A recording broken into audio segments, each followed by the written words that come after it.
अल्लाह ताला ने कुरान मजीद में सूरतुर रूम आयत नंबर 54 54 नंबर की आयत है। बड़े खूबसूरत तरीके से इस चीज का तस्करा किया है। पहले हम उस आयत को देख लेते हैं। अल्लाहुल्लज़ी खलक़कुम मिन ज़ुअफ़िन सुम्मा जअल मिन बअदि ज़ुअफ़िन क़ुव्वतन सुम्मा जअल मिन बअदि क़ुव्वतिन ज़ुअफ़न व शैबह यख़्लुक़ु मा यशाअु व हुवल अलीमुल क़दीर। वो अल्लाह ही है जिसने तुम्हें कमजोरी की हालत में पैदा किया। अल्लाह रब्बुल आलमीन ने जब तुम्हें पैदा किया तो तुम निहायत कमजोर थे। मुफस्सिरीन ने इसका दो मफहूम बयान किया है। यानी एक मतलब तो यह है कि इंसान को अल्लाह रब्बुल आलमीन ने कमजोर चीज से पैदा किया, जो मनी का कतरा, वो मामूली सा पानी का कतरा जो बहुत ही ज्यादा कमजोर हुआ करता है, बहुत ही मामूली हुआ करता है। अल्लाह रब्बुल आलमीन ने इंसान को उसी मनी के मामूली से कतरे से पैदा फरमा दिया। या दूसरा मफहूम और माना ये, अल्लाह ही है जिसने तुम्हें कमजोरी की हालत में पैदा किया। इससे मुराद फिर इंसान का बचपना है। जब इंसान बच्चा हुआ करता है तो बहुत ही ज्यादा कमजोर हुआ करता है। वो इतना ज्यादा कमजोर होता है, सही से किसी बात को सुनने की ताकत नहीं, अगर सुन भी लिया तो उसको समझने की सलाहियत नहीं। किसी चीज को देख करके उसको समझने की उसके अंदर ताकत और सलाहियत नहीं है। बच्चा इतना ज्यादा कमजोर होता है कि अगर उसे भूख लग जाए तो किसी से वो अपने भूख के बारे में बयान नहीं कर सकता है। बच्चा सिर्फ रोते रहता है। अल्लाह ने फरमाया वो अल्लाह ही है जिसने तुम्हें कमजोरी की हालत में पैदा किया। अच्छा, उसके बाद फिर क्या? सुम्मा जअल मिन बअदि ज़ुअफ़िन क़ुव्वतन, फिर अल्लाह रब्बुल आलमीन ने तुम्हें कमजोरी के बाद ताकत अता फरमा दिया। अल्लाह रब्बुल आलमीन ने तुम्हें ताकत और कुव्वत अता फरमा दी। यहाँ इशारा है इंसान की जवानी की जानिब। अल्लाह रब्बुल आलमीन इंसान को जवान बना देता है।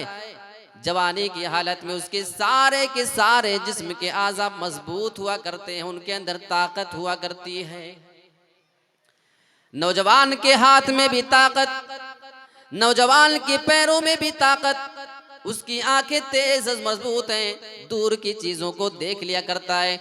उसके कान इतने ज्यादा मजबूत हुआ करते हैं, कान की समाअत उसकी इतनी ज्यादा तेज होती है, दूर की चीज को वो आसानी के साथ सुन लिया करता है। उसका दिल भी मजबूत है, गुर्दा फेफड़ा जिस्म के सारे आज़ा उसके मजबूत हुआ करते हैं। अल्लाह रब्बुल आलमीन बयान फरमा रहा है, अल्लाह रब्बुल आलमीन ने तुम्हें कमजोरी के बाद फिर ताकत अता कर दी। और ताकत अता करने के बाद फिर क्या होता है? इंसान फिर कमजोरी की जानिब जाता है। अल्लाह रब्बुल आलमीन ने बड़े खूबसूरत अंदाज में इसका जिक्र कुरान में किया है। सुम्मा जअल मिन बअदि क़ुव्वतिन ज़ुअफ़न व शैबह, फिर अल्लाह रब्बुल आलमीन तुम्हें ताकत देने के बाद, तुम्हें जवानी देने के बाद, तुम्हें कुव्वत देने के बाद तुम्हें कमजोर कर देता है और अल्लाह ताला फिर तुम्हें बूढ़ा बना दिया करता है। अभी आप जवान है, मजबूत हैं।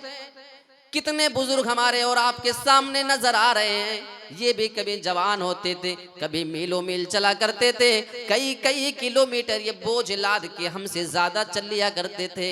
आज ये कमजोर हो चुके हैं, आज इनके पैर में उतनी ताकत नहीं, आज इनके हाथ में, उनके बाजुओं में ताकत नहीं, आज उनके दिल भी कमजोर है, उनको हार्ट की प्रॉब्लम है, आज उनके फेफड़े और गुर्दे भी कमजोर हो चुके हैं, आज उनकी आंखें भी कमजोर हैं, थोड़ी सी दूर की चीज उनको दिखाई नहीं देती है। कान की समाअत, कान की सुनने की ताकत उनकी इतनी ज्यादा कमजोर हो चुकी है, आप उनके बगल में किसी बात को बोलते हैं वो सुनने की ताकत नहीं रखते हैं। उनका सवाल होता है, मेरे बेटे जरा जोर से बोल, क्या बोल रहा है? मैं कमजोर हो चुका हूं, मेरे कान से बराबर सुनाई नहीं देता है। अल्लाह रब्बुल आलमीन कुरान मजीद के अंदर इसी कमजोरी का तज़किरा फरमा रहा है, थुम्मा जअला मिन बादि कुव्वतिन ज़ुअफ़न व शैबा।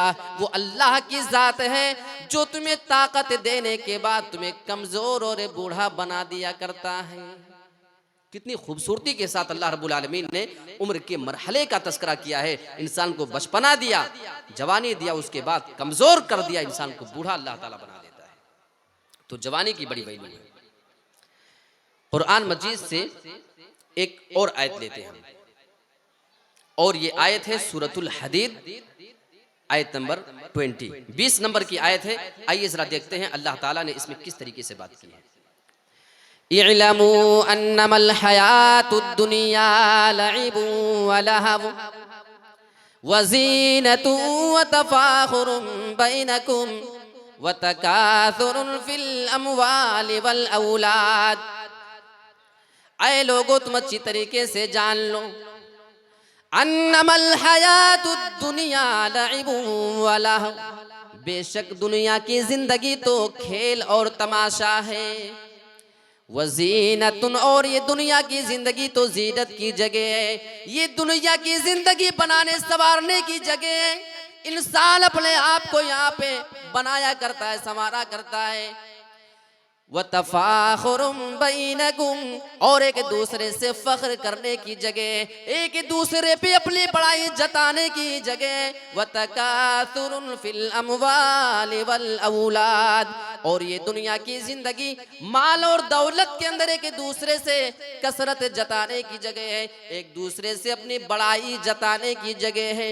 मैं तुमसे ज्यादा मालदार हूँ, मेरी औलाद तुमसे ज्यादा बेहतरीन है। अल्लाह रब्बुल आलमीन ने इस आयत करीमा के अंदर उम्र के मुख्तलिफ मरहले का जिक्र किया है। मुफस्सिरीन ने बड़े बेहतरीन अंदाज में इस बात को समझाया है। जरा आयत को मैं आपके सामने एक्सप्लेन और समझाने की कोशिश करता हूँ। अल्लाह ने बयान फरमाया, दुनिया की जिंदगी खेल और तमाशा है। मुफस्सिरीन कहते हैं आयत के इस टुकड़े में अल्लाह ने इशारा किया है इंसान की जिंदगी में जो बचपना होता है उसकी जानिब। वो कैसे? जब इंसान बच्चा होता है, जब छोटा होता है, पूरी जिंदगी वो हमेशा बचपने की हालत में सिर्फ खेलते हुए गुजार देता है। आप किसी भी बच्चे को देखा करते हो, सुबह होती है खेलना शुरू कर देता है, वो दोपहर को भी खेलता है, शाम को भी खेला करता है, रात में उसकी आंख खुल जाया करती है, उसमें भी खेलना वो शुरू कर दिया करता है। आप घर के अंदर रखे वहां भी खेला करता है, आप उसे बाजार में ले जाया करते हैं वहां भी खेला करता है, आप मदरसे में भेजे वहां भी खेल रहा है, आप उसे मस्जिद में अगर उंगली पकड़ा करके लेकर चले जाएं वहां भी खेलते रहता है। एक लड़का जब वो बचपने की हालत में हुआ करता है तो उसके सामने खेलने और कूदने के अलावा दूसरा कोई रास्ता नहीं होता है। अल्लाह बयान फरमा रहा है ये दुनिया की जिंदगी तो खेल और तमाशे की जगह है। तो अल्लाह ने यहाँ इशारा किया है इंसान के बचपने की जानिब। वज़ीनतुन, और ये दुनिया की जिंदगी तो जीनत की जगह, इंसान अपने आप को बनाया संवारा करता है। मुफस्सिरीन कहते हैं कि यहाँ जीनत से इशारा है इंसान की जवानी की जानिब। आप देखें जो नौजवान लड़के हैं, नौजवान लड़कियां होती हैं, हमेशा उनको अपने आप को बनाने और संवारने की फिक्र लगी रहती है, अपने आप को खूबसूरत बनाने के लिए, एक दूसरे से स्मार्ट दिखने के लिए, एक दूसरे से अपने आप को अच्छा दिखाने के लिए हमेशा नौजवान लड़के लड़कियां कोशिश किया करते हैं। अल्लाह ने बयान फरमाया ये दुनिया की जिंदगी सिर्फ जीनत की जगह है, यहाँ इशारा है इंसान की जवानी की जानिब। व तफाखुरुम बैनकुम, और जब इंसान जवानी के बाद वो मरहला क्रॉस कर लेता है, उस जिंदगी को गुजार के जब जवानी क्रॉस करता है तो इंसान दूसरों पे अपने कमाए हुए दौलत पे फख्र करता है। व तकासुरुन फिल अमवालि वल औलाद, इंसान जब बुढ़ापे की उम्र में पहुंच जाता है, यह इशारा है इंसान के बुढ़ापे की जानिब। वो जब बुढ़ापे की उम्र में जाता है तो दूसरों पे फख्र करता है, देख मेरी औलाद तुझसे ज्यादा है, देख मेरी औलाद तेरी औलाद से ज्यादा सेट है, वो ज्यादा कामयाब है, हमारी दौलत तुझसे ज्यादा है, हमारी औलादें तुझसे ज्यादा हैं। तो अल्लाह ने यहाँ पे मुख्तलिफ मरहलों का तस्करा किया है सूरतुल हदीद आयत नंबर 20 के अंदर। अब इसके बाद मैं आपके सामने ये बात रखना चाहता हूं कि नौजवानों के बिगड़ने के असबाब क्या है, सबब, रीजन। क्यों जवान बिगड़ रहे हैं? एक तरफ से मैं आपके सामने बात रखता हूं। सबसे जो पहली वजह है, आजकल के नौजवान फजूल के कामों में अपना वक्त बर्बाद कर रहे हैं। लायानी कामों में अपने वक्त को बर्बाद करना, ये नौजवानों के बिगड़ने की सबसे पहली वजह है। आज नौजवान दिन भर मोबाइल में गेम खेल रहा है, मोबाइल में सीरियल देखने का आदी है, मोबाइल में फिल्में देख रहा है, मोबाइल में क्रिकेट देख रहा है और सिनेमा हॉलों में जा रहा है। फजूल के कामों में अपने वक्त को बर्बाद करता है और अपनी जिंदगी का जो मकसद है, जिसके लिए अल्लाह रब्बुल आलमीन ने उसको पैदा किया था, उसको भूल जाता है। जबकि कुरान में अल्लाह बयान फरमाता है, वमा खलक़तुल जिन्ना वल इंसा इल्ला लियअबुदून, मैंने इंसान को और जिन्नात को सिर्फ अपनी इबादत के लिए पैदा किया है। तो ये सबसे पहली वजह हो गई, फजूल के काम में अपने वक्त को बर्बाद करना, वेस्ट करना। नंबर 2, मोबाइल फोन का गलत इस्तेमाल। मोबाइल आज हर नौजवान के हाथ में है। मैं आपको इसका ऐसा नुकसान बताऊंगा कि इसके बारे में आपने भी सोचा भी नहीं होगा। आजकल एक नौजवान लड़के की जिंदगी 24 घंटा जो वो है, आप उसमें देखें, किसी ने 2 घंटे पूरे मोबाइल में गुजारे होंगे, किसी ने 4 घंटे, किसी ने 5, 6, 8 घंटे टोटल मोबाइल में गुजार दिया है। अब आप अंदाजा लगाएं कि इंसान अपनी छोटी सी जिंदगी को रोजाना कई कई घंटे मोबाइल में दे रहा है। उसमें गेम खेलना, लूडो गेम है और क्या क्या है, एक से गेम, फ्री फायर है, थ्री फायर है, और ये सारे गेम जो नौजवान आज खेल रहे हैं, इसका नुकसान क्या है? अच्छा, आजकल हमारी माँ और बहनें भी बड़ी अलग किस्म की हो चुकी हैं। बच्चा घर में रोए, बच्चा माँ को परेशान करे, परेशान होने से बचने का सबसे आसान तरीका क्या है? बच्चे को मोबाइल दे दो, मोबाइल में गेम लगा के दे दो, बच्चा 2 घंटे के लिए बैठा रहेगा, कम से कम हम फुर्सत में रहेंगे। कोई कार्टून लगा के दे दो, यूट्यूब चालू करके देख लो, देखता रहे वो अपने। हाँ, 1-2 जीबी तो लड़के देख करके खत्म कर देते हैं। 2-2 साल के बच्चों की बात मैं कर रहा हूँ। मेरी माँ और बहनों, आपको नहीं मालूम, आप अपने आप को फ्री करने के लिए, उस बच्चे से अपने आप को छुड़ाने के लिए, वो आपको परेशान ना करे, आप उसके लिए कितनी बड़ी हलाकत का सामान आप तैयार कर रही हैं। आओ मैं आपके सामने बताता हूँ। इसी गेम का नुकसान मैं आपको बता रहा हूँ। थोड़े दिनों पहले सोशल मीडिया पे एक वीडियो वायरल होती है। वीडियो हजरे अस्वद खाने काबा की है। खाने काबा के सामने हजरे अस्वद के पास बैठ करके एक आदमी मोबाइल निकाल करके वो खाने काबा, वो हजरे अस्वद जिसके पास जाने के बाद इंसान दुनियादारी को भूल जाया करता है, इंसान अपनी तमाम मशगूलियात को छोड़ दिया करता है, उसे सिर्फ अल्लाह, उसके रसूल याद आते हैं। बड़े बड़े दुनियादार लोगों से मैंने सुना है, वहां पे जाने के बाद हमें कभी बीवी बच्चे याद ना आए, हमें पूरी फैमिली याद ना आई, हमें अपनी जमीन और जायदाद की कभी कोई फिक्र नहीं रहा करती थी। मेरे प्यारे साथियों, वो इतनी बाबरकत जगह है जिसके बारे में अल्लाह रब्बुल आलमीन ने एक अजीब सी तासीर रखी हुई है। वहां जाने के बाद इंसान तमाम चीजों को भूल जाया करता है। लेकिन मैं उसी मुबारक जगह की बात आपको बता रहा हूं, और ये कोई कहीं सुनी बात नहीं, बल्कि वीडियो मौजूद है, आप भी चाहें तो उसको देख सकते हो।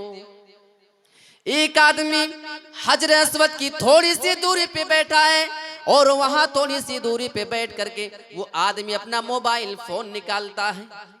मैं आपको मोबाइल का नुकसान बता रहा हूं।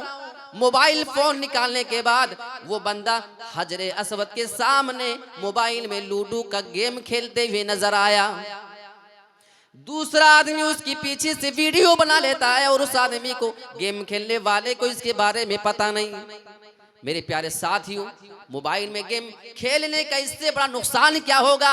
जो आदमी अपने घरों में कई कई घंटों तक गेम खेला करता था, मार्केट और मजलिसों में बैठ करके वो गेम खेला करता था, गांव की मस्जिदों में वो बैठ करके गेम खेला करता था, उसको उसकी ऐसी लत लगी है, उसको ऐसी उसकी आदत हो चुकी है कि खाने काबा नहीं बल्कि हजर अस्वद के पास भी बैठ करके उसको गेम खेलना नहीं भूल रहा है। मेरे प्यारे साथियों, मेरी माँ और बहनों, बचाओ अपने बच्चे को। आप इस बुरी लत से बचाने की कोशिश कर लीजिए। अल्लाह के वास्ते, अगर आपका बच्चा आपको परेशान करता है, आप उसके परेशान करने को बर्दाश्त करें, हरगिज उसके हाथों में फोन न थमाएं, गेम खेलने का आदी ना बनाएं, वरना हो सकता है कल आने वाले दिनों में आपका बेटा भी अगर खाने काबा के अंदर या मस्जिद नबवी के अंदर या फिर हजर अस्वद के सामने बैठ करके अगर वो मोबाइल में गेम खेलते हुए नजर आ जाए तो इसमें किसी भी तरीके का कोई शक नहीं हो सकता है। अगर वो खेल सकता है तो आपका बेटा क्यों नहीं? आदत तो आपने डाली हुई है। तो मोबाइल फोन का गलत इस्तेमाल। अच्छा, हमारे इंडिया के लोगों का जो हाल होता है ना, एक से एक कारनामे। अभी आज मैं ट्रेन में आ रहा था तो एसी कोच में मैं देख रहा हूं कि कुछ औरतें बैठी बेचारी वो ताश के पत्ते खेल रही हैं। कौन? औरतें बैठ करके ताश के पत्ते खेले रही हैं।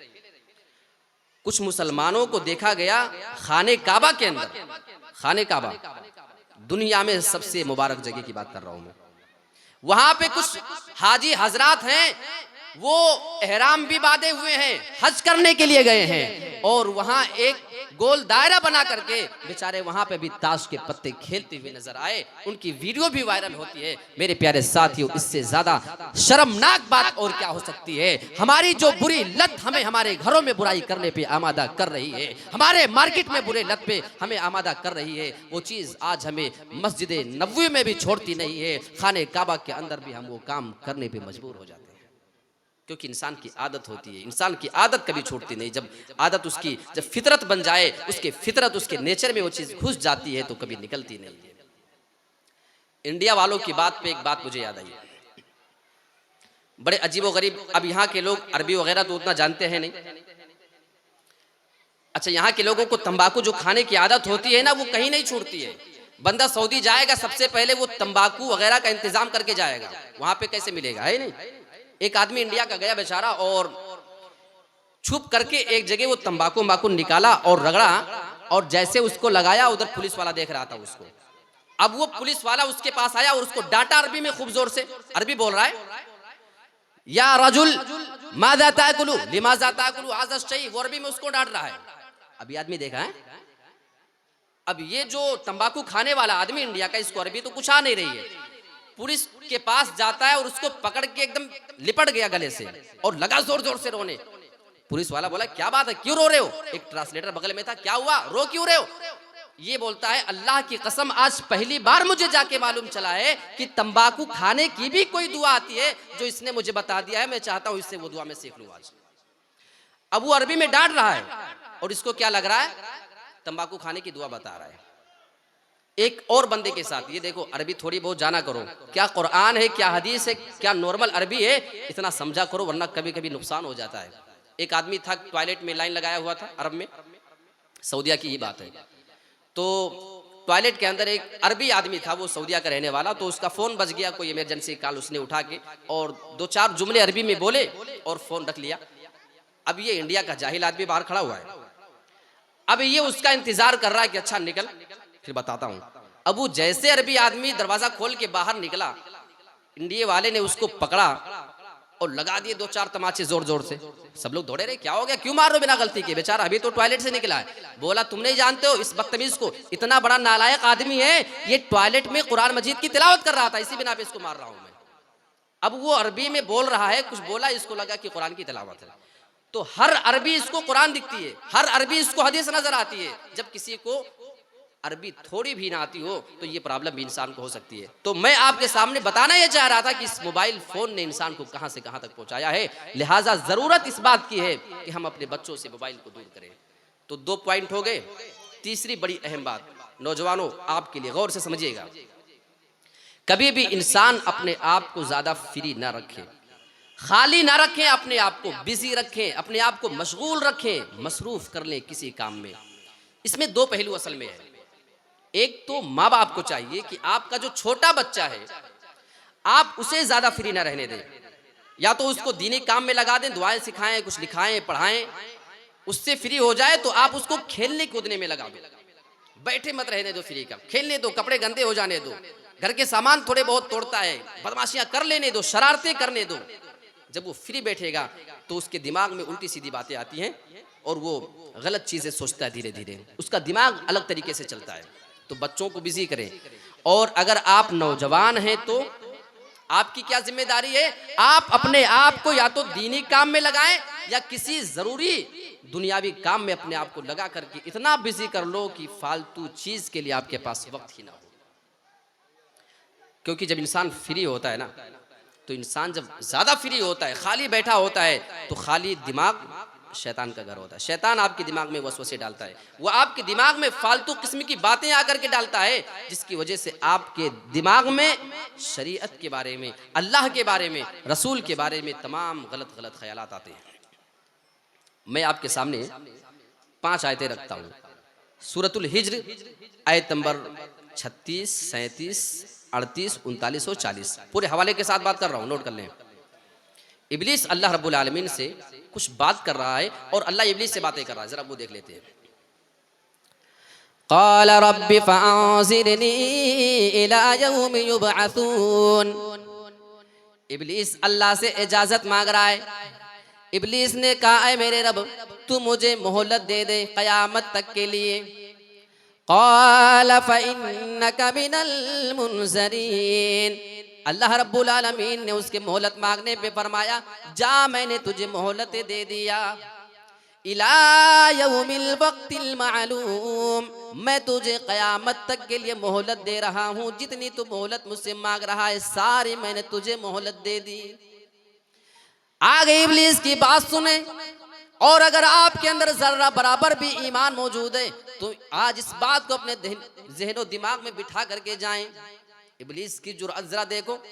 क़ाल रब्बी बिमा अग़वैतनी। इब्लीस कहता है, ऐ मेरे रब, वो अल्लाह को अपना रब भी कह रहा है, रब्बी बिमा अग़वैतनी, ऐ मेरे रब, तूने मुझे गुमराह कर दिया है। मैं जो गुमराह हो गया, मैं जो सीधे रास्ते से भटक चुका हूँ, इसका जिम्मेदार तू है। मैं तेरी वजह से गुमराह हुआ हूँ। वो हमारे अल्लाह के बारे में इतनी बड़ी बड़ी बातें कर रहा है। ऐ मेरे रब, अगर मैं गुमराह हुआ हूँ, अगर मैं सीधे रास्ते से भटक रहा हूँ, अगर मैं जन्नत से निकल रहा हूँ, अगर मैं हमेशा के लिए जहन्नमी बन रहा हूँ, तो इसका जिम्मेदार सिर्फ तू है, मेरा इसमें कोई कसूर नहीं। बिमा अग़वैतनी, ऐ मेरे रब, तूने मुझे गुमराह कर दिया है। ऐ ईमान वालों, मैं आपके ईमान का वास्ता दे करके आपसे बातें कर रहा हूँ। जो ये इब्लीस, ये शैतान हमारे रब को इतनी बड़ी गाली दे करके आया हुआ है, हमारे रब के ऊपर इतना बड़ा इल्जाम लगाया है, क्या आपको अच्छा लगता है? हमें कैसे ये अच्छा लगता है कि हम उस इब्लीस की बात को माने, हम उसको राजी करें और हमारा रब हमसे नाराज हो जाए? जर्रा बराबर अगर ईमान है तो इस पहलू पे कभी गौर करें। आगे क्या कहता है? लउज़य्यिनन्ना लहुम फिल अर्ज़ि, ऐ मेरे रब, मैं जब दुनिया के अंदर जाऊंगा, मैं तेरे बंदों के लिए, इन इंसानों के लिए गुनाहों को मुज़य्यन करके पेश कर दूंगा, बना सवार करके पेश करूंगा। उसने जो लफ्ज़ इस्तेमाल किया, मुज़य्यन करना, बनाना, सवारना। मुज़य्यन करना क्या होता है? कोई चीज़ देखने में ज़्यादा अच्छी ना हो, आप ऐसी डिजाइनिंग कर दें, आप उसको इतना खूबसूरत ज़ाहिरी तौर पे बना दें, देखने वाले को वो चीज़ अच्छी लगने लगे। अंदर से अच्छी नहीं है, अंदर से खराब है, लेकिन ऊपर से आप उसको ऐसा कर दें कि देखने में अच्छी मालूम हो। ये क्या है? मुज़य्यन करना, किसी चीज़ को खूबसूरत बना करके दिखाना। कभी कभी होता है ना, जब कोई बाहर के देश का कोई लीडर आता है तो हमारे मोदी जी क्या करते हैं, जिस इलाके से उनको गुजरना होता है उसको ढक दिया करते हैं, ढक दिया जाता है, उसको कवर कर दिया जाता है। सामने से ऐसी डिजाइनिंग कर दी जाती है कि लगता है कि सब कुछ पीछे अच्छा ही होगा, जबकि पीछे अच्छा होता नहीं है। ये डिजाइनिंग है, ये मुज़य्यन करना है, खराब चीज को अच्छा बना करके दिखाना है। इब्लीस ने इसी बात का तस्करा किया है। लउज़य्यिनन्ना लहुम फिल अर्ज़, मैं जमीन में इनके लिए गुनाहों को मुज़य्यन कर दूंगा, बना संवार करके पेश करूंगा। यानी इब्लीस ये कहना चाहता है, ऐ मेरे रब, मैं दुनिया के अंदर जाऊंगा, तेरे बंदों के लिए मैं गुनाहों को इतना ज्यादा खूबसूरत बना दूंगा, गुनाह उनके लिए मैं ऐसा उनके सामने लेकर के पेश करूंगा कि उन्हें गुनाह फिर खराब नहीं लगेगा। वो गुनाह करना चाहेंगे, वो गुनाह उनको करने में अच्छा लगेगा, देखने में खूबसूरत मालूम होगा। आज हमारे सामने देखो, इब्लीस अपने वादे में कितना सच्चा है, वो अपने वादे को कितनी खूबसूरती के साथ अदा कर रहा है। मेरे प्यारे साथियों, आओ मैं आपके सामने कुछ इशारा कर रहा हूँ, और समझदार के लिए इशारा काफी। आज हमारी बहन बेटियां जो जवान हो चुकी हैं, 16, 18, 20 साल की लड़कियां हैं, आज हमारे इसी गांव में वो अपने खालाजाद लड़के के साथ जो उसकी उम्र का है उसी के बराबर उम्र का है, आज उसके साथ वो बाइक पे बैठ करके चौराहे पे घूम रही है, अपने खालाजाद लड़के के साथ, अपने मामूजाद, अपने चचाजाद, अपने फूफीजाद लड़के के साथ वो चौराहे पे बाइक पे बैठ करके घूम रही है।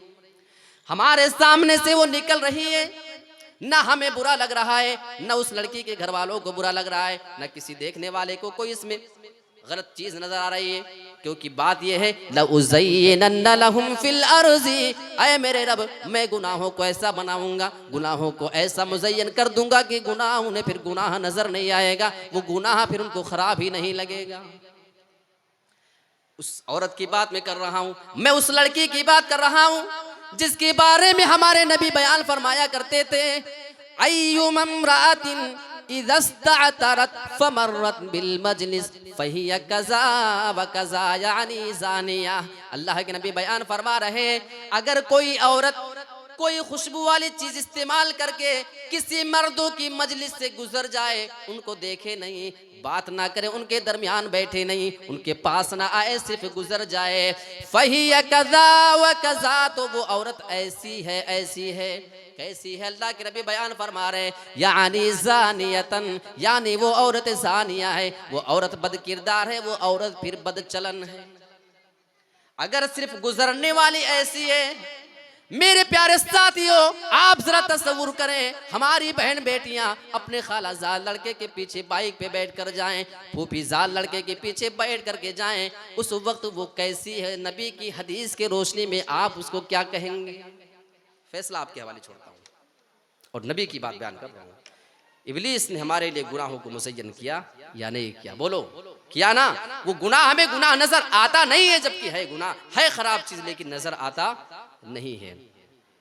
फिर इस बात में मुझे बोलना पड़ता है, ऐ इब्लीस मरदूद, है तो तू सबसे बड़ा मरदूद, है तो तू सबसे बड़ा झूठा, लेकिन इस वादे में तू इतना सच्चा निकल चुका है, तूने अपने वादे को सच्चा कर दिखाया। तूने रब से जो वादा लिया था इंसान को बहकाने का, इंसान के सामने गुनाहों को बना सवार करके पेश करने का, आज तूने उसे उस वादे को पूरा कर दिया है। ये इब्लीस है। तो अपने आप को फ्री ना रखें, ये तीसरी चीज है। ओके, चौथी चीज और बड़ी बेहतरीन बात बता रहा हूं, नौजवानों इस पे गौर कर लेना। बस अपनी जिंदगी में बुरे दोस्तों का इंतखाब करना, गलत सोहबत इंसान के बिगड़ने का सबब होता है। और ये बात मैं हवाई फायरिंग नहीं कर रहा हूं, सारी बातें मेरी दलील के साथ हो रही हैं।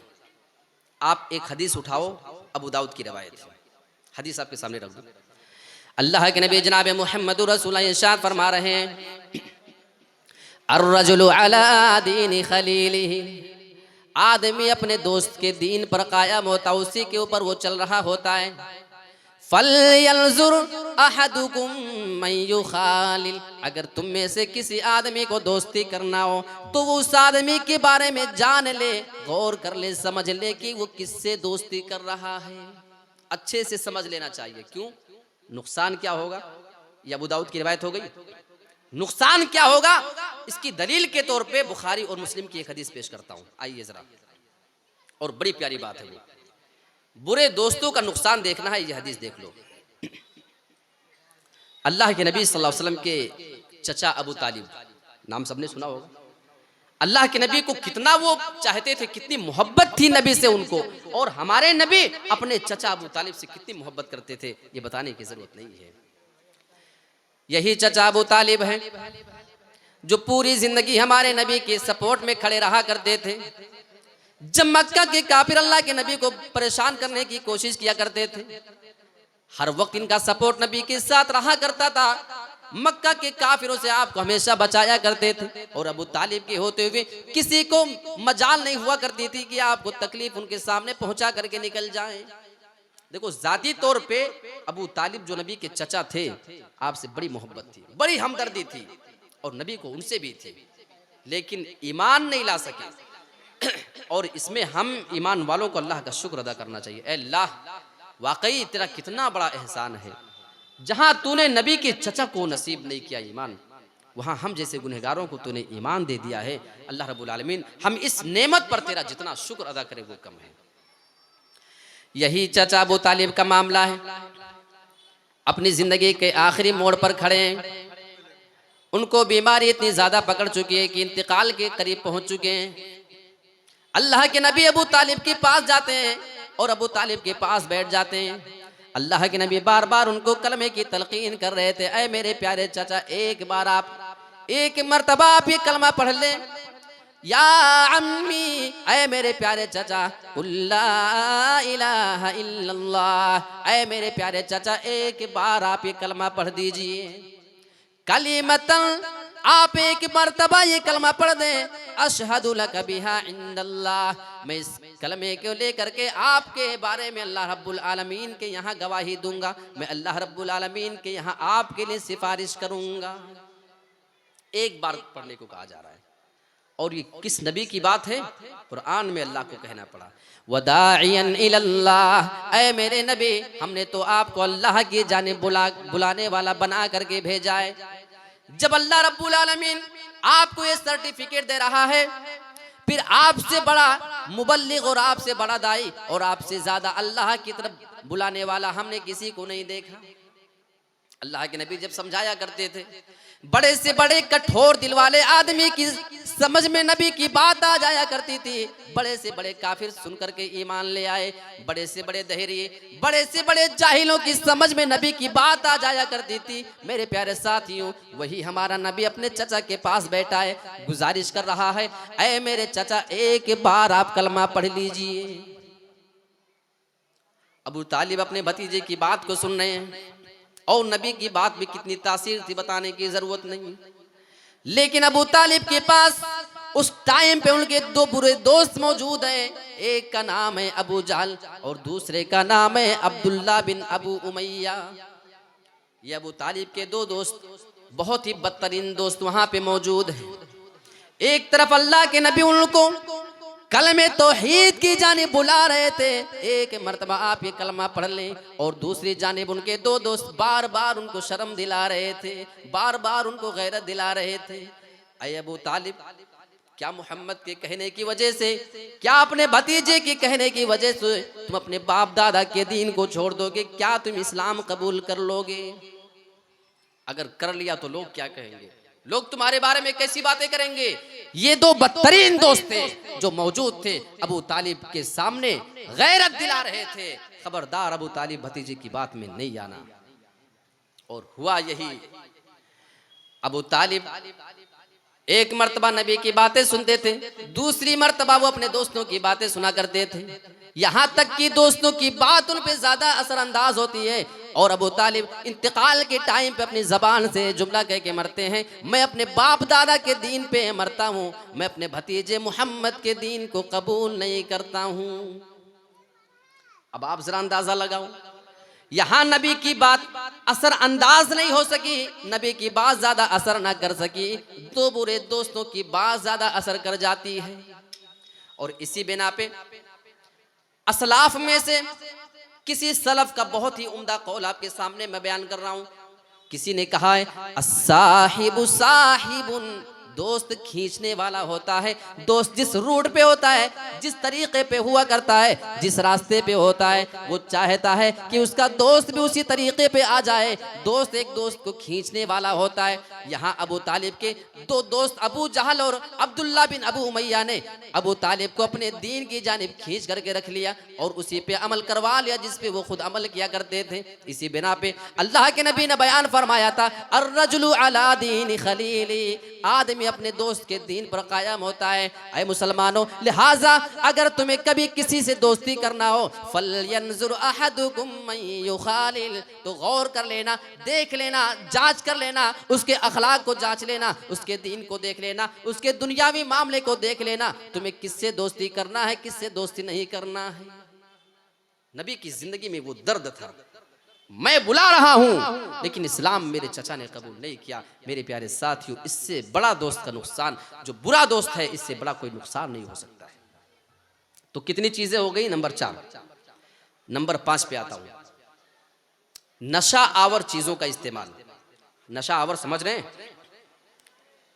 सिगरेट, गुटखा, तंबाकू, बीड़ी। हाँ, कुछ लोगों को कभी कभी स्टेशन वगैरह पे देखो, कुछ बुढ़े और बूढ़ी, सांस लेने की ताकत नहीं है, खांसी आ जाए तो खांसने की ताकत नहीं, ऐसा लग रहा है कि दम निकल जाएगा अभी इसका, लेकिन वो लगाए हैं वही 1 रुपये में 10 बीड़ी जो मिलती है वो सस्ता हुआ, उसको लगा के खींच रही है, खांसे जा रही है, लेकिन वो पीना नहीं छोड़ रही है क्योंकि उसको आदत लग चुकी है। आदत जब किसी की फितरत बन जाए तो छोड़ती नहीं है जल्दी। तो नशा आवर चीज के इस्तेमाल का एक नुकसान मैं आपको बताऊं, नौजवान जरा गौर से समझ लेना, आपके बहुत काम की बात बता रहा हूं। एक आंकड़ा हम लोग आज चलो निकालते हैं, कोई नौजवान अगर पान, सिगरेट, गुटखा, तंबाकू, बीड़ी, जो कुछ भी इस्तेमाल आप करते हैं, सबको मिलाकर कम से कम एक दिन में 50 रुपया का खर्चा तो होता होगा, है नहीं? इससे ज्यादा होगा, हो सकता है इससे ज्यादा, लेकिन इससे कम तो शायद ही हो, क्योंकि तमाम चीजें आप तो खा रहे हो ना, सिगरेट भी है तो उसमें गुटखा भी है, तो पान भी है, तो ये वो तमाम चीजें। कम से कम कितना भाई बोलो? 100 कह रहे हैं, चलो मैं कम में बता रहा हूं, कम से कम 50 रुपया। आप लोग मान रहे कि नहीं? ठीक है, अब एक आंकड़ा हम लोग निकाल लेते हैं। एक दिन में एक नौजवान अगर सिर्फ 50 रुपए का गुटखा खाता है, एक महीने ऐसे खाता रहे 30 दिन, कितने रुपए हो जाएंगे? 1500, है ना? 1500 होगा 30 दिन का, एक महीने का। ये आंकड़ा कब है? जब रोजाना सिर्फ 50 का खाए, 1 रुपया भी एक्स्ट्रा ना हो। एक महीने में 1500, साल में 12 महीने होते हैं, 12 महीने में यानी एक साल में कितने का खाएगा बोलो? 18,000 का। कितना? 18,000 का खाएगा। एक साल में 18,000 का गुटखा, पान, तंबाकू, सिगरेट, जो तमाम चीजें, जब एक दिन में सिर्फ 50 रुपए का, थोड़ा एक्स्ट्रा गए तो हिसाब बढ़ जाएगा, सिर्फ 50, एक साल में 18,000। अब आपको सुन के कैसा लग रहा है?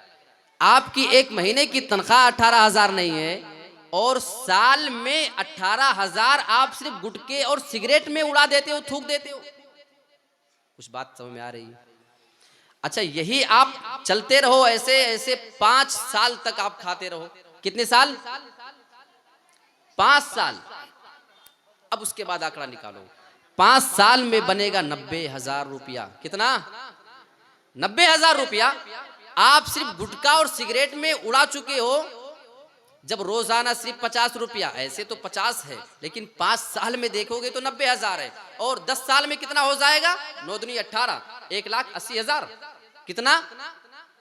10 साल में 1,80,000 रुपए का गुटखा खा के आपने थूका है। अगर आप 10 साल से खाते आ रहे हो तो 1,80,000 अब तक आपके अकाउंट में होना चाहिए थे, लेकिन वो आप थूक चुके हो। आप अपने खून पसीने की कमाई थूक चुके, आप सिगरेट के धुएं में उसको उड़ा चुके हैं। मेरे प्यारे साथियों, मैं ऐसे लोगों को आज पैगाम देना चाहता हूं जिनके बाप अपने खून पसीने की कमाई, वो कभी जब काम करते रहे होंगे, कभी सीढ़ियों से गिरे होंगे, उनके घुटने टूटे होंगे, कभी उनके हाथ पैर में चोट आई होगी। कोई बंदा किसी जगह चढ़ करके काम करता है, कभी गिरा होगा, उसके जिस्म में चोट भी आई होगी। कभी आपकी माँ के लिए खांसी के सिरप खत्म होने के बाद सिरप लाने की जरूरत थी, वहां बेटे ने भी फरमाइश कर दी, वो दवाइयां छोड़ के पहले बाप ने आपकी जरूरत को पूरी किया है। मेरे प्यारे साथियों, लेकिन आपने उस पैसे का इतना गलत इस्तेमाल किया, आपने अपने बाप के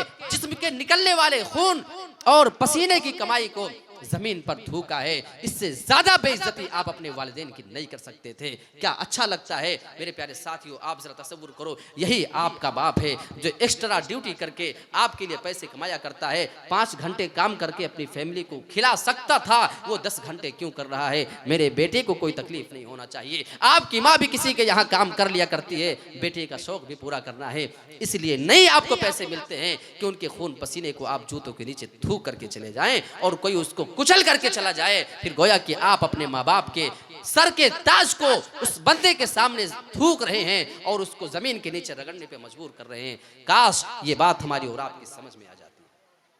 तो नशा आवर चीज के बारे में मैं कोई दलील नहीं दिया हूं, ये एक पॉइंट है जिसमें मैं सिर्फ मिसाल के तौर पे बयान किया हूं। तो कितनी चीजें हो गई? 5। एक और चीज है नौजवानों के बिगड़ने के लिए, एक अहम चीज, शादी में ताखीर, शादियों में देर। बहरहाल आपके बिहार में तो अल्हम्दुलिल्लाह ये अच्छी चीज है कि शादियों में जल्दी होती है, लेकिन फिर भी बहुत से लोगों की शादियां ताखीर से हो रही हैं। शादी देर से होने का नुकसान क्या है? और क्या किसी को अगर शादी की जरूरत है आज, तो क्या उसको एक हफ्ते के लिए टाला जा सकता है? क्या एक महीने के लिए टाला जा सकता है? आइए दलील देख लेते हैं। अल्लाह के नबी जनाब मोहम्मद रसूलुल्लाह अपने सहाबा के दरमियान बैठे हैं। उसी मजलिस में एक औरत आती है, कहने लगी अल्लाह के नबी आप मुझसे शादी कर लीजिए, मैं आपसे शादी करने के लिए आई हूँ। अल्लाह के नबी ने उस औरत को देखा, आपने फरमाया मुझे तुमसे शादी की जरूरत नहीं, मैं तुमसे शादी नहीं कर सकता हूँ। उसी मजलिस के अंदर एक सहाबी मौजूद थे। सहाबी रसूल ने कहा अल्लाह के नबी अगर आप इस औरत से शादी नहीं करना चाहते हैं तो आप मेरी शादी से करा दीजिए। अल्लाह के नबी उस औरत से सवाल करते हैं, ऐ मेरी प्यारी बहन, मैं तो तुझसे शादी नहीं कर सकता हूँ, ये सहाबी ये आदमी तुझसे शादी करना चाहता है, अगर ये आदमी तुझे पसंद हो तो बता, मैं तेरी शादी से करा देता हूँ। औरत ने देखा, कहने लगी अल्लाह के नबी आई तो आपके लिए थी, मैं आपको कुछ यहाँ पे साबित करना चाह रहा हूँ, जरा देखिए हमारे जो माशरे में चल रहा है कितना गड़बड़ है। औरत ने कहा अल्लाह के नबी कोई बात नहीं, आई आपके लिए थी, लेकिन आप नहीं कर सकते, इसी आदमी से करा दीजिए, मुझे कोई एतराज नहीं। अब अल्लाह के नबी जनाब मोहम्मद रसूलुल्लाह सवाल करते हैं, आपने उस आदमी से सवाल कर लिया तुम्हारे पास महर में देने के लिए क्या है? कहने लगा अल्लाह के नबी मेरे पास एक लुंगी है, उसी को आधी फाड़ करके मैं दे सकता हूँ। आपने फरमाया अगर आधी दे दोगे फिर ना तुम्हारे काम की ना इसके काम की रह जाएगी, ऐसा करो इल्तमिस वलौ खातमम मिनल हदीद, ऐ मेरे साथी अपने घर जाओ, तलाश करके आना, अगर तुम्हें लोहे की एक अंगूठी मिल जाए, लोहे की एक अंगूठी मिल जाए, उसी को लेकर के आना, मैं तुम्हारा मेहर बना करके इस औरत से निकाह करा देता हूँ। पता ये चला एक नौजवान के निकाह के लिए लोहे की अंगूठी काफी है, अगर वही देने की ताकत है उसका निकाह हो सकता है। वो आदमी अपने घर पे जाता है, तलाश करने के बाद आया, चेहरा लटका कर मायूस चेहरा लेकर के आने लगा, कहने लगा अल्लाह के नबी मैंने तो अपने घर में लोहे की अंगूठी तक नहीं पाई। अल्लाह के नबी उसका जवाब सुन के खामोश। थोड़ी देर में वो आदमी मजलिस से निकल के जाना चाहता है और अल्लाह के नबी की नजर पड़ जाती है, अरे मेरे साथी नौजवान इधर आओ, क्या बात है, तुम कहाँ चले जा रहे हो? कहने लगा अरे अल्लाह के नबी जब महर में देने के लिए मेरे पास कोई चीज नहीं तो फिर मेरा निकाह कैसे होगा, मैं तो मायूस हो चुका हूँ, अब मैं वापस जा रहा हूँ। अल्लाह के नबी बयान फरमाते हैं आओ मेरे साथी मैं तुम्हारे लिए रास्ता निकाल करके देता हूँ, अगर हमारी शरीयत तुम्हारे लिए रास्ता नहीं निकालेगी तो कौन तुम्हारे लिए रास्ता निकालेगा? वो आदमी नबी के पास आता है, आपने उस आदमी को एक भी दिन की मोहलत नहीं दी थी, यही बात मैं आपको बताना चाहता हूँ इस हदीस को पेश करके। आपने ये नहीं कहा ठीक है लोहे की अंगूठी ही की तो बात है, चंद टके में मिलने वाली चीज है, आज तुम्हारे पास नहीं, जाओ मैं तुम्हें 2 दिन का मोहलत दे रहा हूँ, मैं तुम्हें 1 हफ्ते की मोहलत देता हूँ, 1 महीने की मोहलत देता हूँ, जाओ कमा लेना, जब तुम्हारे पास हो जाए तो मेरे पास आना, मैं तुम्हारा निकाह करा देता हूँ इस औरत से। मेरे प्यारे साथियों आपने 1 दिन की भी मोहलत उसको देना मुनासिब नहीं समझा, क्योंकि अल्लाह के नबी नफ्सियात को समझा करते थे, आप माहिर नफ्सियात थे, आप जानते थे आज इस नौजवान को शादी की जरूरत है और ये औरत भी शादी आज ही करना चाहती है, अगर मैं इनको मोहलत दे देता हूँ, मैं अगर मौका दे देता हूं कि 1 हफ्ते का टाइम देता हूं और 1 हफ्ते के दरमियान अगर इस आदमी को जरूरत होती है, ये अपने जिस्म की ख्वाहिश को पूरा करना चाहता है, अगर मैंने आज इसका निकाह नहीं कर दिया, कल होने वाले दिनों में अगर ये अपनी जरूरत किसी गलत तरीके से पूरी कर लेता है, अपना मुंह काला कर लेता है, अगर ये ज़िना कर ले, बदकारी कर ले, तो फिर इसका जिम्मेदार कौन होगा?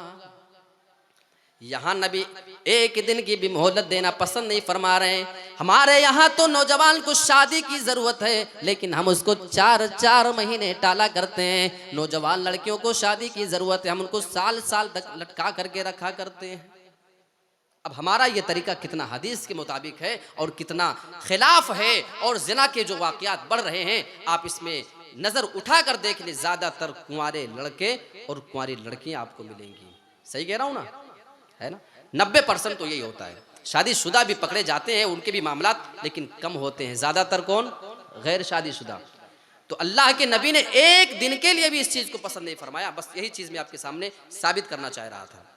वैसे अल्लाह के नबी ने आगे उस आदमी से सवाल कर लिया, हदीस पूरी कर दूं। आपने फरमाया तुम्हें कुरान कुछ याद हो तो बताओ। उस आदमी ने कहा अल्लाह के नबी मुझे फला फला सूरतें याद हैं। अल्लाह के नबी ने उस औरत से इजाज़त मांगी, अगर तुम कहो तो कुरान की इन्हीं सूरतों को मेहर बना करके मैं तुमसे इसका निकाह करा देता हूँ। औरत कहने लगी अल्लाह के नबी मुझे मंजूर है, ये आदमी मुझे पसंद है, और अगर मेरे निकाह में कुरान की सूरतें अगर मेहर बन जाती हैं तो ये मेरे लिए खुश नसीबी होगी, मेरी शादी फिर वाकई बाबरकत हो जाएगी। उस औरत ने मंजूर कर लिया। अल्लाह के नबी ने उससे निकाह कर दिया।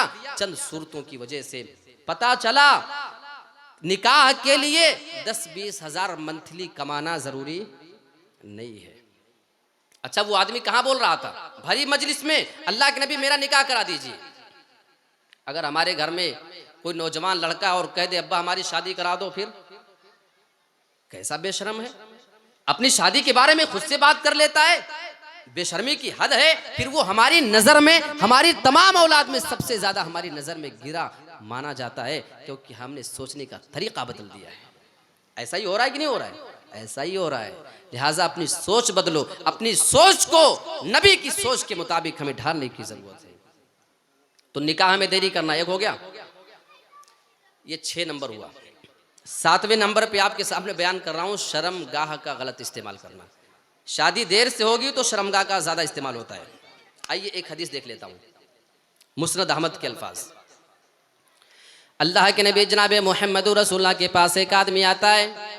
आपके पास आने के बाद वो जिना करने की इजाजत मांगता है, और उसके अल्फाज तो जरा सुनो, ईदल्ली बिज़िना, अल्लाह के नबी आप मुझे जिना करने की इजाजत दे दीजिए, मैं जिना करना चाहता हूँ, मुझे जिना करने की ख्वाहिश हो रही है, मेरे दिल में अरमान मचल रहे हैं कि किसी के साथ मैं जिना कर लूं। सहाबा ने डांटा है, कितना अजीब आदमी है, नबी के सामने जिना की इजाजत मांग रहा है, नबी ने उसको डांटा, ओ सहाबा ने उसको डांटा। अल्लाह के नबी ने अपने सहाबा को रोक दिया, कोई बात नहीं, इसको मेरे पास आने दो। अल्लाह के नबी को समझाने का तरीका मालूम था, सहाबा भी उतना समझ नहीं पाते थे, जज्बात में बह जाया करते थे। हमारे रसूल ने अपने सहाबा को ही मना कर दिया, इधर आओ, क्या कह रहे हो? कहने लगा अल्लाह के नबी जिना करना चाहता हूँ, आपसे इजाजत चाहता हूँ। अल्लाह के नबी जनाब मोहम्मद रसूलुल्लाह बयान फरमाते हैं, ठीक है मैं तुम्हें जिना की इजाजत तो दे दूंगा, लेकिन मेरे कुछ सवालों का जवाब पहले दे दो। अल्लाह के नबी उससे सवाल कर रहे हैं, अतुहिब्बुहु ली उम्मिक, ऐ मेरे साथी अगर तुम्हारी माँ के साथ कोई जिना करना चाहे, अगर तुम्हें पता चल जाए तो क्या ये काम तुम पसंद करोगे, क्या ये बात तुम्हें अच्छी लगेगी? कहने लगा अल्लाह के नबी नहीं। आगे सवाल करता है, अतुहिब्बुहु लिइब्नतिक, अगर तुम्हारी बेटी के साथ कोई ज़िना करना चाहे तो क्या ये बात तुम पसंद करोगे? कहने लगा अल्लाह के नबी नहीं।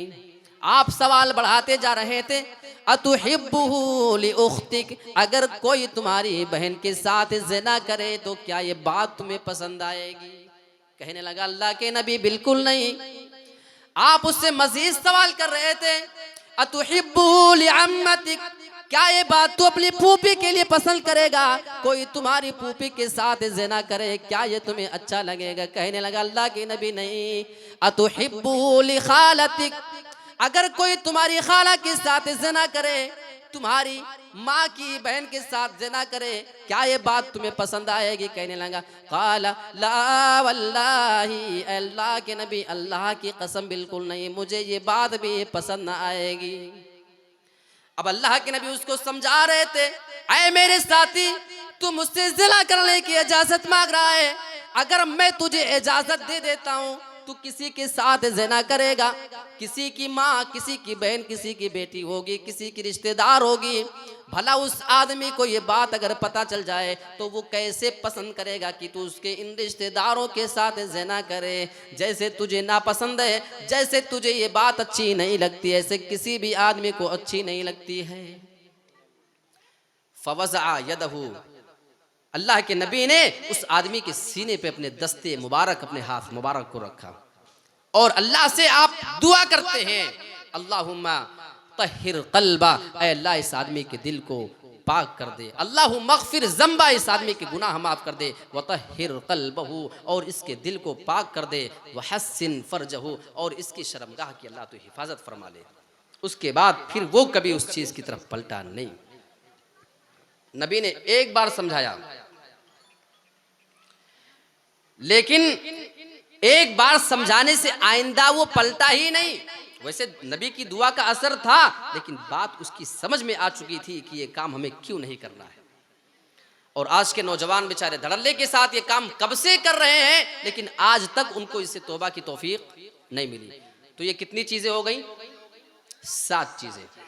8वें नंबर पे आता हूं, हराम कमाना। और बड़ी अहम बातें आपको मैं बताऊंगा इस पॉइंट पे। हराम कमाने का नुकसान जरा आइए देख लेते हैं। पहले तुम्हें ये बता दूं कि अल्लाह ने हलाल कमाने का हुक्म दिया, जितना कमा सकते हो कमाओ। सूरह जुमा उठाएं, अल्लाह रब्बुल आलमीन इसी बारे में बात कर रहा है। फ़इज़ा क़ुदियतिस्सलातु फ़ंतशिरू फ़िल अर्ज़ वब्तगू मिन फ़ज़लिल्लाह। जब नमाज खत्म हो जाए तो तुम जमीन के अंदर फैल जाया करो और तुम अल्लाह रब्बुल आलमीन की रोजी, उसका फजल तलाश किया करो। अल्लाह ने हलाल कमाने का हुक्म दिया है। अब अगर कोई हराम कमाता है, इसका नुकसान क्या है? आइए एक हदीस देख लेते हैं। अल्लाह अकबर, कितनी बेहतरीन हदीस है। और इसमें कुछ ऐसे लोगों के लिए पैगाम है जो बरसों से दुआएं कर रहे हैं, औलाद नहीं मिल रही, औलाद मांग रहे हैं, बीमार हैं, शिफा मांग रहे हैं, आज तक दुआ कबूल नहीं हो रही है। आओ इस हदीस को देख लेते हैं। अल्लाह के नबी जनाब मुहम्मद रसूलुल्लाह इरशाद फरमाते हैं, एक आदमी अपने रब के पास आता है, बड़ा परेशान हाल है। वो दूर का सफर करके अल्लाह रब्बुल आलमीन के दरबार में दुआएं करने के लिए जा रहा है। गर्द गुबार उड़े हैं, बाल उसके बिखरे, कपड़े उसके गंदे मैले कुचैले हो चुके हैं। वो रब के पास जाने के बाद ये दुआएं कर रहा है, या रब्बी, ऐ मेरे परवरदिगार, तू मुझे ये दे दे, तू मुझे ये दे दे, मुझे औलाद नहीं औलाद दे दे। ऐ अल्लाह मैं बीमार हूँ, मुझे शिफायाब कर दे। मेरे वालिदैन बीमार हैं, आज तक तूने उनको शिफा नहीं दिया, ऐ अल्लाह उनको बीमारी से शिफा दे दे। वो बंदा बहुत सारी अपनी ज़रूरियात को रब के सामने मांगा करता है, अल्लाह रब्बुल आलमीन से वो फिर दुआएं करता है। अल्लाह के नबी बयान फरमाते हैं, वो आदमी बड़े खुलूस के साथ दुआएं कर रहा है, अल्लाह रब्बुल आलमीन के सामने वो बंदा गिड़गिड़ा करके दुआएं कर रहा है। लेकिन हदीस के अल्फाज देखो, व मतअमुहु हरामुन, उस आदमी का खाना हराम हुआ करता है। व मशरबुहु हराम, उस आदमी का पीना भी हराम है। व मलबसुहु हरामुन, उस आदमी का लिबास भी हराम कमाई का हुआ करता है। व गुसिया बिल हराम, उस आदमी की ग़िज़ा भी हराम की है। जो सारी चीजें वो खाया करता है, वो तमाम की तमाम चीजें हराम की हुआ करती हैं। फ़अन्ना युस्तजाबु लिज़ालिक, तो उसकी दुआएं फिर अल्लाह कबूल कैसे करे? वो बंदा हराम कमाता है, हराम खाता है, हराम पहनता है, हराम पीता है। फ़अन्ना युस्तजाबु लिज़ालिक, फिर अल्लाह उसकी दुआएं कबूल करे तो कैसे? है ना पैगाम? अगर आपकी दुआएं कबूल नहीं हो रही हैं, गौर करो, शायद कुछ कमी हो कमाई में। मेरे प्यारे साथियों, आज मुसलमान कहां से कहां जा रहा है? ये नंबर 8। अब नंबर 9 पे आता हूं। अल्लाह के नबी सल्लल्लाहु अलैहि वसल्लम का तरीका छोड़कर गैरों के तरीके पे जाना। और इसी चीज को अल्लाह रब्बुल आलमीन कुरान मजीद के अंदर कह रहा है, लक़द कान लकुम फ़ी रसूलिल्लाहि उस्वतुन हसना। ऐ मुसलमानों, तुम्हारे लिए रसूल की ज़िंदगी में बेहतरीन नमूना है। तुम्हें लिबास पहनना है, तुम्हें चलना फिरना है, तुम्हें खाना पीना है, तुम्हें चाल चलन देखना है, तुम्हें अपना किरदार और कैरेक्टर बनाना है। लक़द कान लकुम फ़ी रसूलिल्लाहि उस्वतुन हसना, हमारे लिए नबी की ज़िंदगी में बेहतरीन नमूना मौजूद। लेकिन आज हमारी हालत, वो हदीस आप उठाएं, अल्लाह के नबी ने पेशीन गोई की, आज वो बिल्कुल सही साबित हो रही है। लतत्तबिउन्ना सुनन मन कान क़ब्लकुम, ऐ मुसलमानों, ऐ मेरी उम्मत के लोगों, तुम जरूर अपने पहले से लोगों की पैरवी करोगे, उनके नक्शे कदम पे चलोगे। शिबरन बि शिबरिन, अगर वो एक बालिश एक बित्ता चले होंगे, तुम उनको उनके पीछे पीछे चलोगे। व ज़िराअन बि ज़िराइन, अगर वो एक हाथ किसी चीज में चले होंगे तो उतना तुम भी चलोगे। और हदीस के अल्फाज, हत्ता लौ सलकू जुहुरा जुब्बिन लसलकतुमू, यहाँ तक कि अगर वो गोह के बिल में भी दाखिल हुए होंगे तो तुम भी वो करके चले जाओगे। हर चीज में उनके नक्शे कदम पे चलोगे।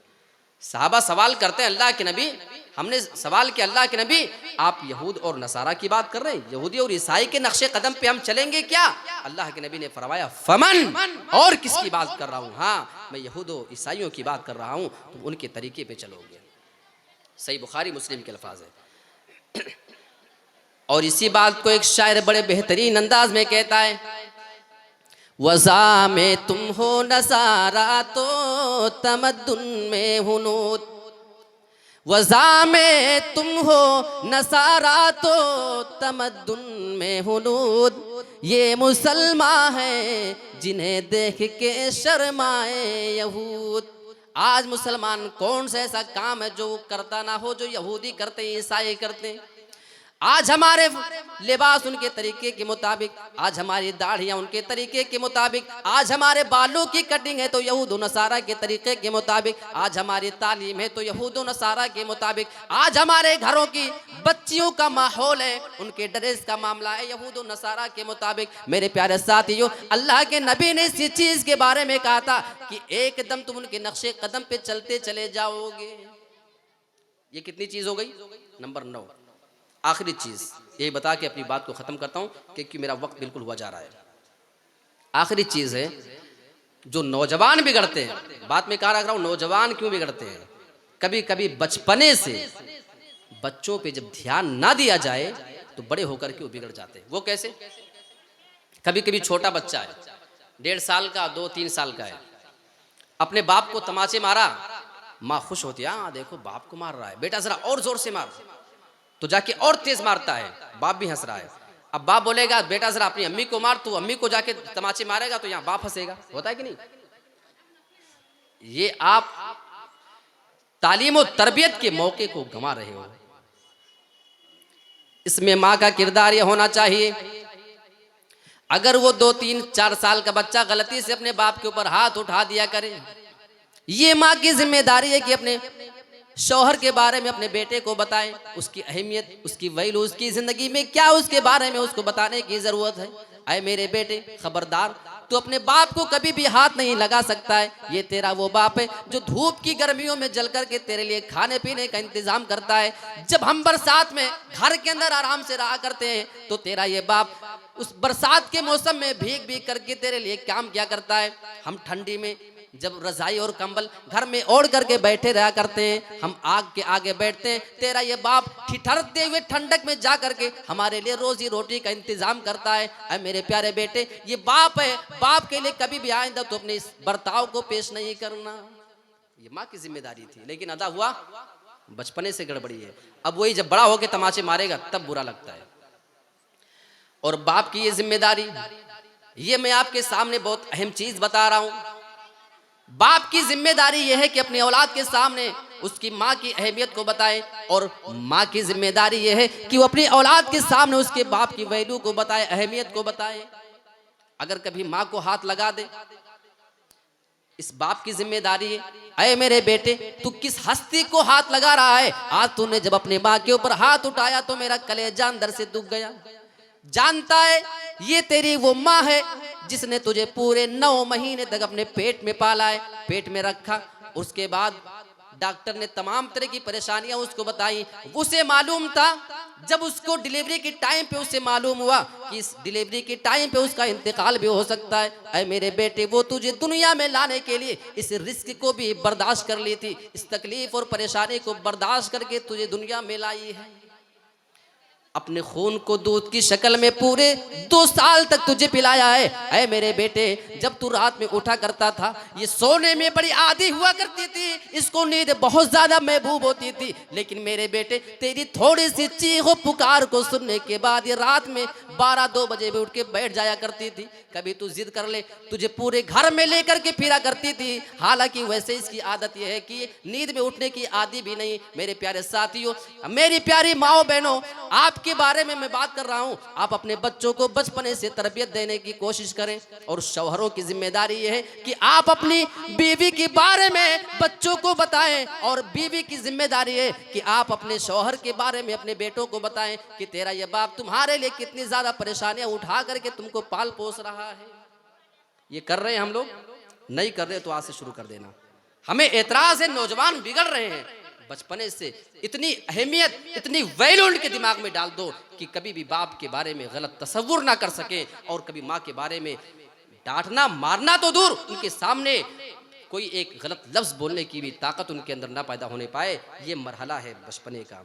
तो 10वीं चीज नौजवानों के बिगड़ने का यह है कि हम बचपन से बच्चे को ध्यान नहीं देते हैं, उनकी गलतियों पे टोका नहीं करते हैं। जितना मुझे वक्त दिया गया था बिल्कुल हूबहू सी वक्त पे मैं अपनी बातों को ख़त्म करता हूँ। तिल का आशरतुन कामिला, ये टोटल 10 चीज़ें मैंने आपके सामने बताई हैं।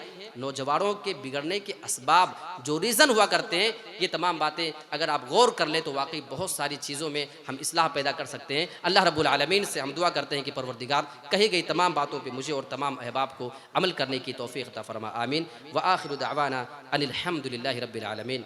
वस्सलामु अलैकुम व रहमतुल्लाहि व बरकातुहू।